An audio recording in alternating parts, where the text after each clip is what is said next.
Assalamualaikum warahmatullahi wabarakatuh.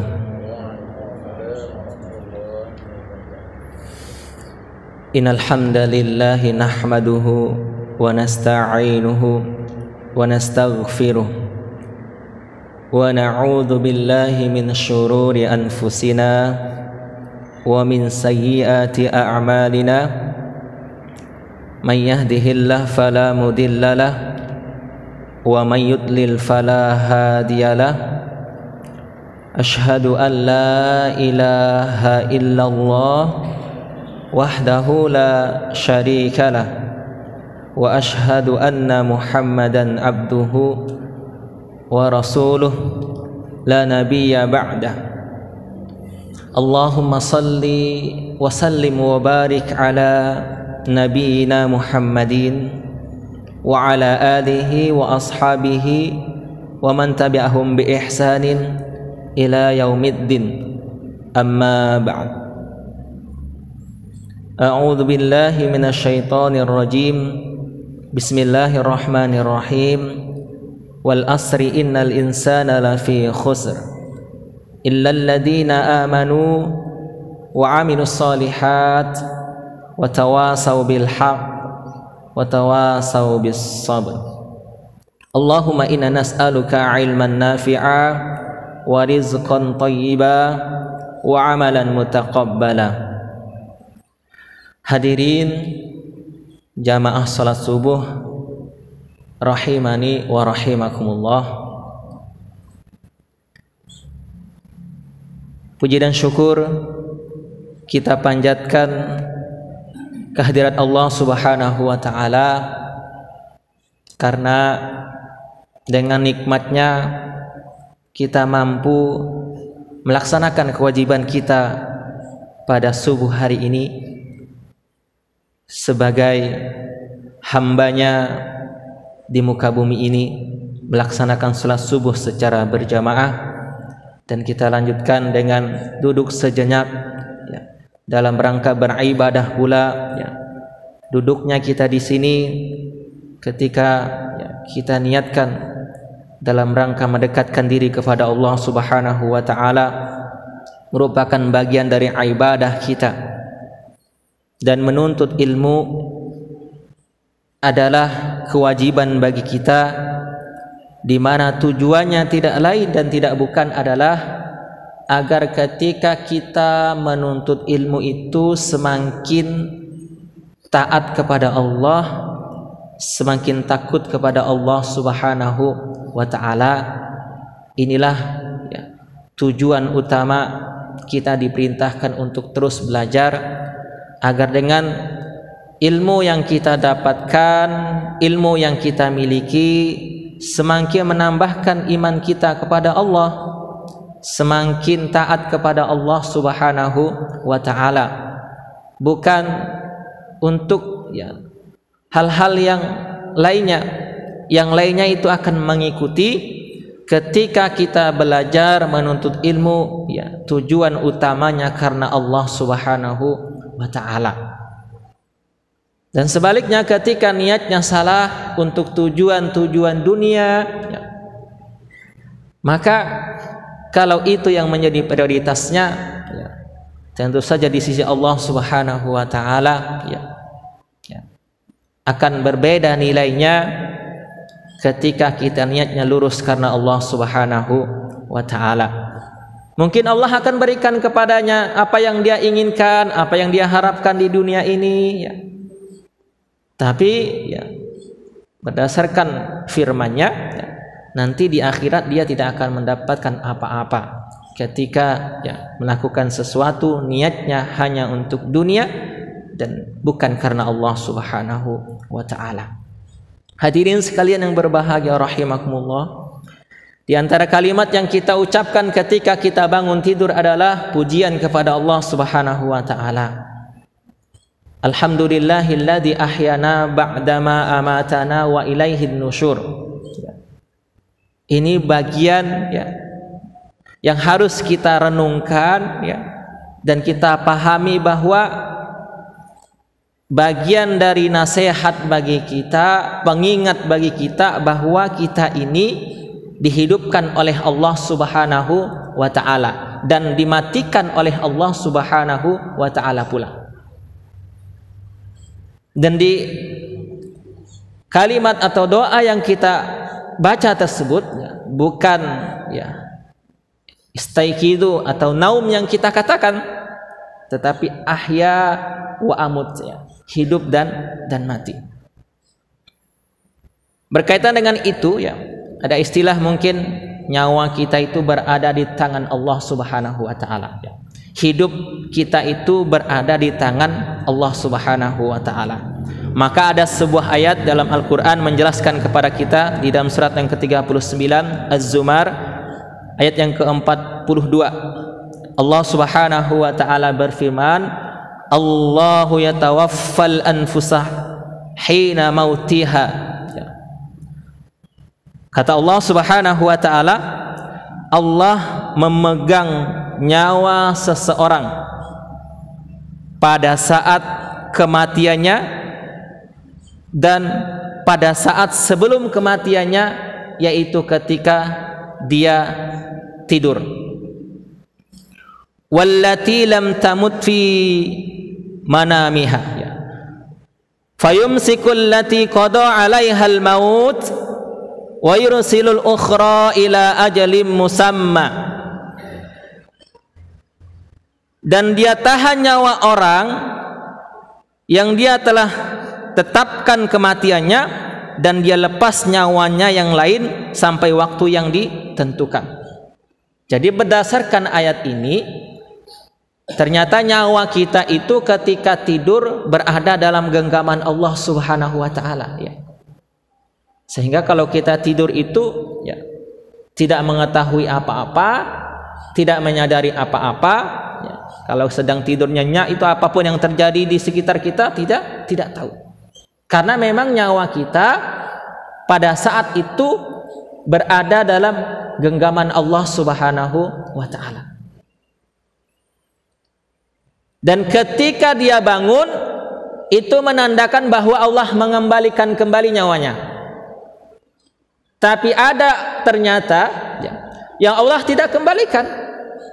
Makanya kita mungkin pernah mendengar atau menjumpai orang meninggal ketika pada saat dia tidur.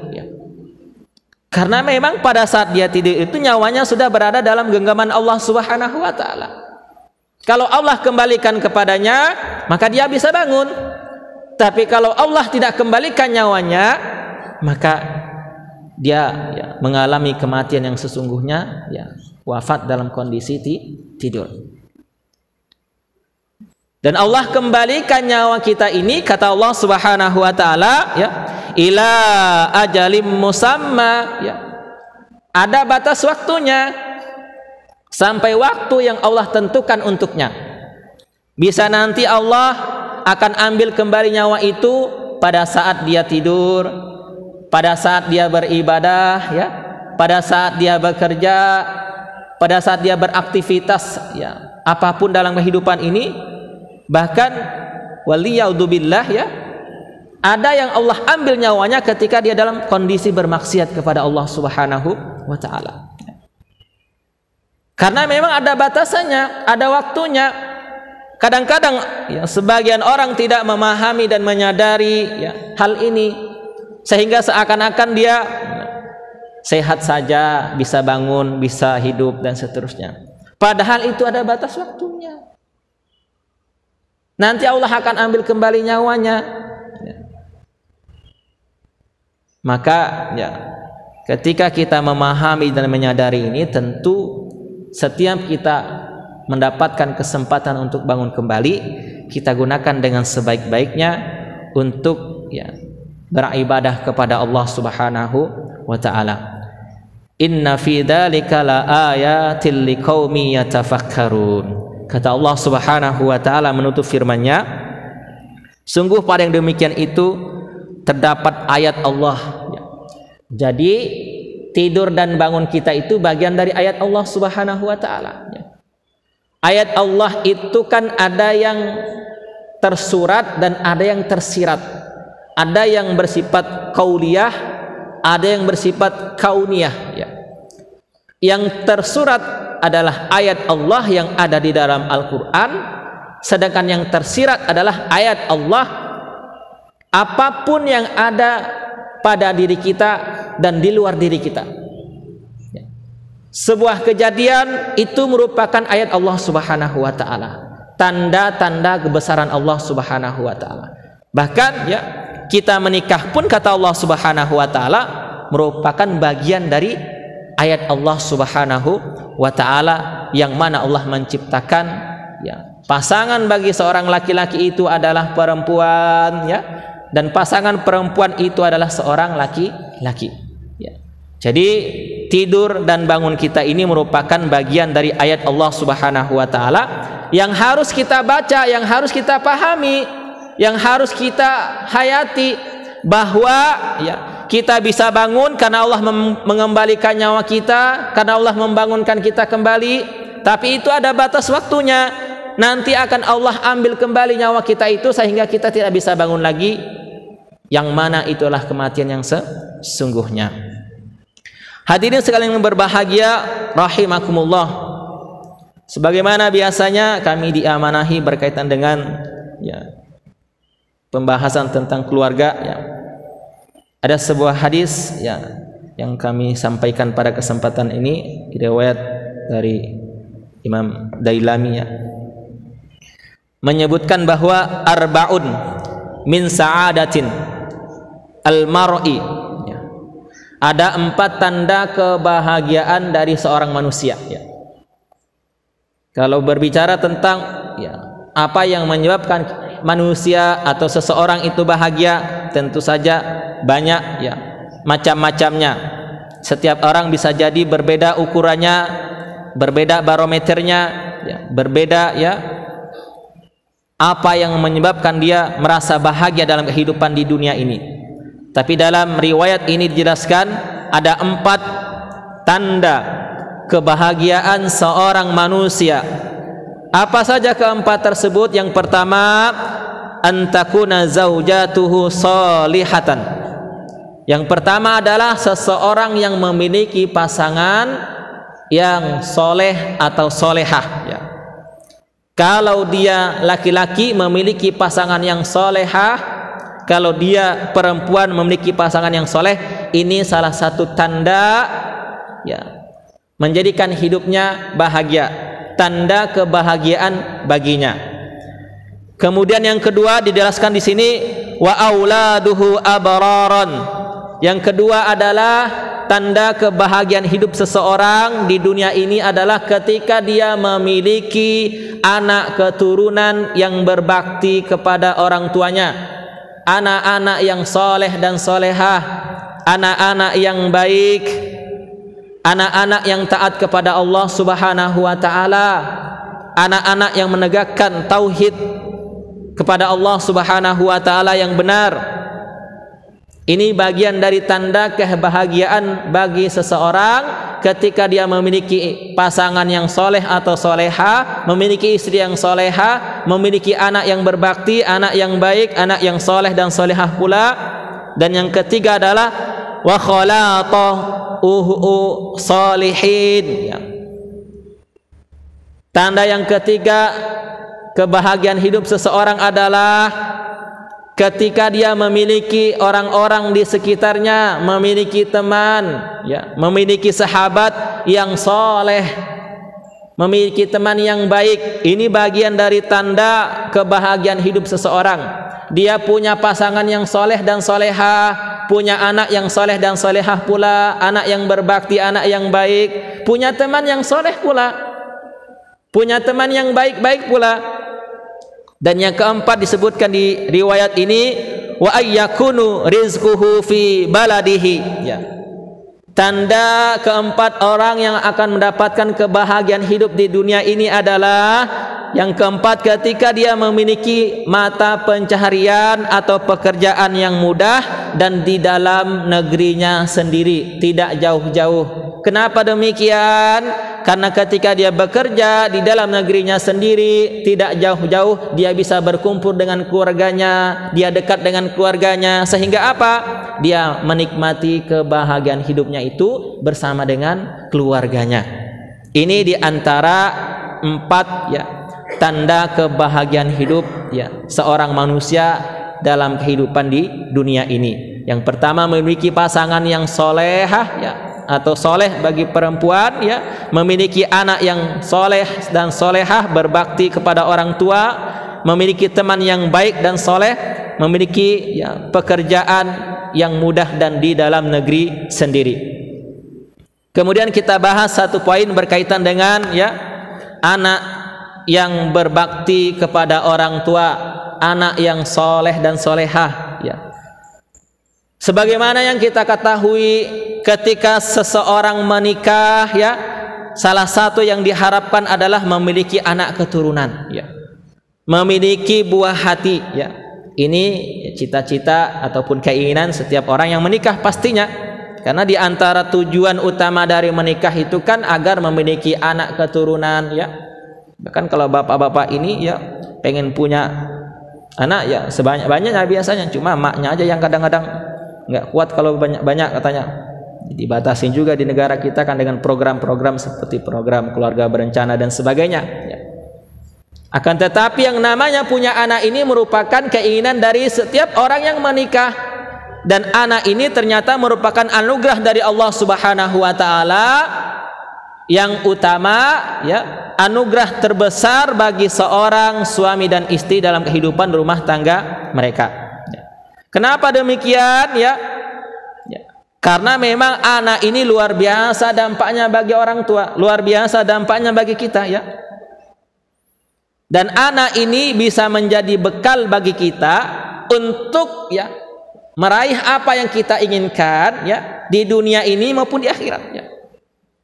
Sehingga Al-Qur'an ya menuntun kepada kita ya, di antara yang dituntunkan oleh Allah dalam Al-Quran kepada kita ya, perlakuan kita terhadap anak kita itu diantaranya, kalau kita melihat para nabi dan rasul yang Allah jelaskan di dalam Al-Quran ya, di antara yang mereka lakukan adalah dengan memperbanyak doa ya. Jadi saya pernah menyampaikan konsep ketika kita ingin banyak didoakan itu, kita harus banyak-banyak berdoa. Jangan menunggu orang lain mendoakan kita, tapi kita banyak-banyak berdoa. Sehingga kalau kita banyak berdoa, banyak mendoakan anak-anak, banyak mendoakan orang lain, secara otomatis itu akan kembali kepada kita dan mereka akan mendoakan kita. Jadi bagi kita di Muhammadiyah, mohon maaf ya, kita tidak perlu lagi ketika meninggal nanti mengadakan acara doa bersama, karena kita sudah mengamalkan banyak mendoakan ya. Dan insya Allah ketika kita banyak mendoakan anak-anak kita, maka anak-anak kita akan mendoakan kita. Orang lain akan mendoakan kita. Tidak perlu kita mengadakan acara agar mereka mendoakan kita, karena secara otomatis ya mereka akan langsung mendoakan kita ya. Maka kalau mengambil contoh dari Nabi Ibrahim kan, di antara doanya yang senantiasa beliau panjatkan, Rabbi habli minas solihin ya, Rabbi habli minas solihin, dan banyak sekali doa-doa ya yang berkaitan dengan keluarga di dalam Al-Quran. Ini menandakan bahwa ya di antara senjata untuk kita membina keluarga ini dengan doa. Kalau kita melihat sejarah Nabi Ibrahim ya, dengan Siti Hajar dan Nabi Ismail ya, Nabi Ibrahim ini kan ketika lahirnya Nabi Ismail alaihi salam ya, hijrah dari Palestina ke kota Mekah, dan di sana ditinggallah Ismail kecil bersama dengan ibundanya.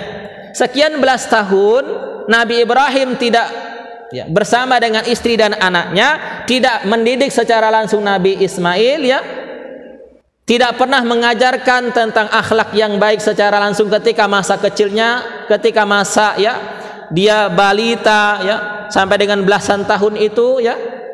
Tapi akhlak Nabi Ismail luar biasa kepada bapaknya.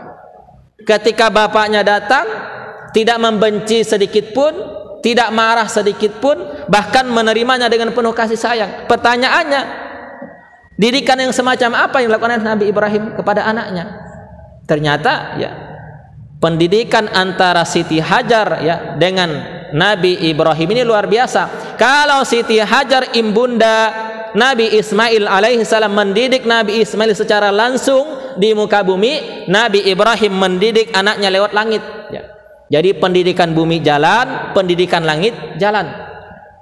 Pendidikan bumi yang mengajarkan akhlak-akhlak yang baik, mengajarkan bagaimana perjuangan hidup, bagaimana memperlakukan kepada ya, makhluk sekitar, kepada orang lain. Pendidikan langitnya bagaimana? Nabi Ibrahim selalu mendoakan anaknya, Rabbi habli minas solihin, Rabbana hablana min azwajina wa dzurriyyatina qurrata a'yun waj'alna lil muttaqina imama, dan seterusnya. Itu terus dipanjatkan. Doa-doa yang baik ternyata itu berpengaruh kepada anaknya. Maka ya, senjata kita diantaranya adalah dengan memperbanyak mendoakan anak keturunan kita. Hadirin sekalian yang berbahagia rahimakumullah, kenapa anak ini bisa menjadi bekal bagi kita ya, sebagai anugerah dari Allah Subhanahu wa taala? Ada beberapa poin atau 3 poin yang kami sampaikan sempat ini ya, 4 poin ya. Pertama adalah anak itu sebagai penyejuk penglihatan dan hati kita. Sebagaimana dalam firman Allah Subhanahu wa taala surah yang ke-25 Al-Furqan ayat yang 74 ya. Dan ini menjadi doa yang dituntunkan dan diajarkan kepada kita yang terdapat di dalam Al-Qur'an. Rabbana hablana min azwajina wa dzurriyyatina qurrata a'yun waj'alna lil muttaqina imama. Ya Rabb, anugerahkanlah kepada kami pasangan kami dan anak keturunan kami sebagai penyejuk pandangan dan penyenang hati kami. Ketika dilihat menyenangkan, ketika dia berada di tempat yang jauh, hatinya tetap tenang. Inilah yang dinamakan qurrata a'yun ya. Jadi ketika dipandang secara langsung menyejukkan dan menyenangkan, ketika dia berada di tempat yang jauh, dia tidak ada di depan mata kita, tapi hati kita tetap tenang dengan keberadaan yang jauh itu. Itu artinya anak yang menjadi qurrata a'yun. Kenapa? Karena kita yakin, karena kita tahu dia selalu berada dalam ketaatan kepada Allah Subhanahu wa taala. Dia selalu berada dalam lindungan Allah Subhanahu wa taala. Kemudian yang kedua, kenapa anak ini bisa menjadi bekal bagi kita dan merupakan anugerah terbesar dari Allah Subhanahu wa taala? Adalah anak sebagai aset yang sangat berharga bagi kita. Sebagaimana dalam sabda Nabi sallallahu alaihi wasallam, "Idza matal insan in qata'a amaluhu illa min salasatin." Apabila mati seorang manusia, maka terputuslah amalan-amalannya kecuali 3 hal. Shadaqatun jariyatun, sedekah jariyah, wa ilmun yuntafa'u bihi, ilmu yang bermanfaat yang dia amalkan, ia ajarkan dan diamalkan oleh orang lain, wa waladun salihun yad'u lahu, dan yang terakhir adalah anak soleh yang senantiasa mendoakannya ya. Jadi anak soleh ya, yang senantiasa berdoa kepada orang tuanya, karena orang tuanya dulu mendidik dia untuk berdoa, karena orang tuanya dulu banyak mendoakan dia, banyak mendoakan anak keturunannya, maka anaknya pun mendoakan orang tuanya ya. Maka itu menjadi aset yang tidak akan pernah putus untuk orang tuanya sampai kapanpun ketika dia nanti berada di akhirat, selama anak-anaknya, anak keturunannya mendoakan dirinya. Kemudian yang ketiga adalah anak dapat menghantarkan seseorang masuk surga, dapat menghantarkan orang tua masuk surga ya. Sesungguhnya di dalam buku ya Panduan Keluarga Sakinah dijelaskan, sesungguhnya anak soleh itu dapat memasukkan ayah dan ibunya ke dalam surga ya. Jadi anak itu bisa memasukkan orang tuanya ke dalam surga ya. Rasulullah sallallahu alaihi wasallam bersabda, kelak akan diserukan kepada anak-anak di surga, udkhulul jannah, masuklah kalian ke dalam surga. Tapi anak-anak ini menjawab, ya Rabb, hatta yadkhula abauna wa ummahatuna. Ya Rabb, kami tidak akan masuk surga ya sampai ayah dan ibu kami pun sama-sama masuk surga. Jadi anak-anak yang soleh, anak-anak yang berbakti tadi, mereka masuk surga. Allah perintahkan kepada mereka, masuklah kalian ke dalam surga. Tapi apa kata mereka? Mereka tidak akan masuk surga hatta yadkhulu abauna wa ummahatuna, sampai ayah dan ibu kami masuk ke dalam surgamu ya Allah. Kemudian datanglah ayah dan ibu dari anak-anak itu, maka Allah Subhanahu wa taala berfirman, mali arahum muhbantiina udkhulul jannah. Aku tidak melihat mereka termasuk orang-orang yang terhalang, masuklah kalian ke dalam surga bersama dengan anak-anakmu. Ya.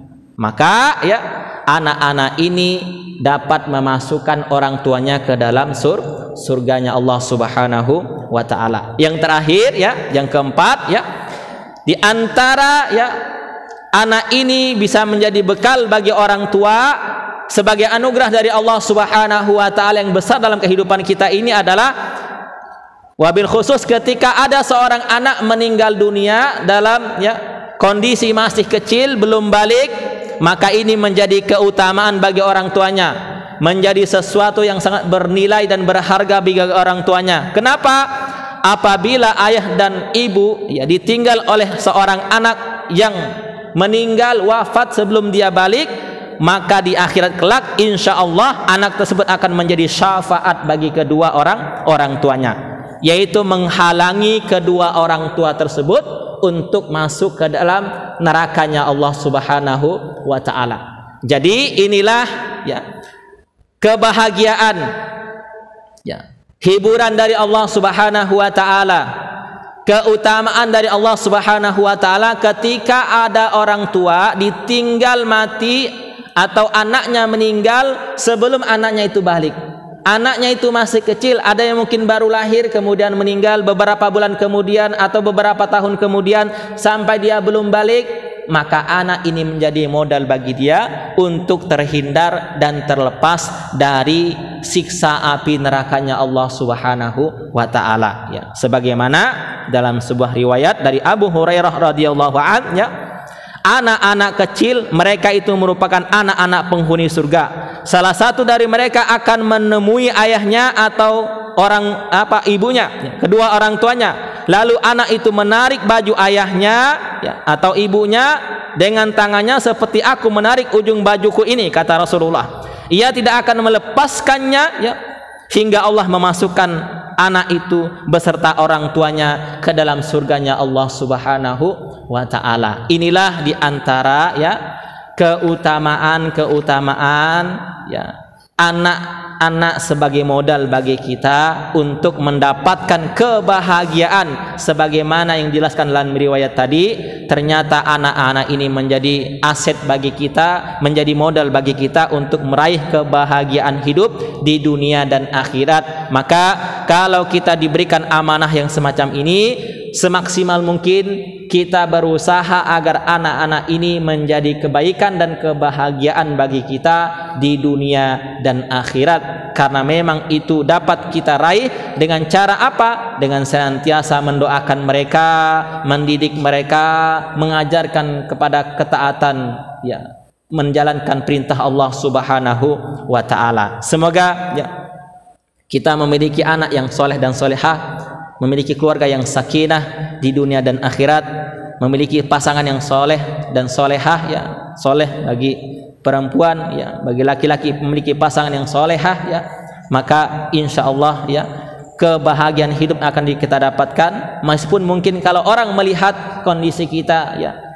tidak seperti yang mereka dapatkan, tidak seperti yang mereka miliki, akan tetapi dengan ketaatan kepada Allah tadi kita akan mampu meraih kebahagiaan hidup, karena memang kebahagiaan hidup itu ukurannya kata Nabi adalah di dalam hati masing-masing manusia. Di antaranya adalah dengan banyak-banyak bersyukur dan menjalankan ketaatan kepada Allah Subhanahu wa taala. Hadirin sekalian yang berbahagia rahimakumullah, mungkin ini dapat kami sampaikan pada kesempatan ini. Semoga yang sedikit ini menjadi kebaikan bagi kami pribadi dan hadirin sekalian, bagi keluarga kita, bagi anak keturunan kita, karena kita ini sangat butuh kepada mereka, sangat berharap kepada mereka. Mereka dapat menghantarkan kita, dapat membantu kita untuk masuk ke dalam surganya Allah Subhanahu wa taala, tentu saja dengan rahmat dan ridho dari Allah Subhanahu wa taala. Kita tutup dengan doa kafaratul majlis.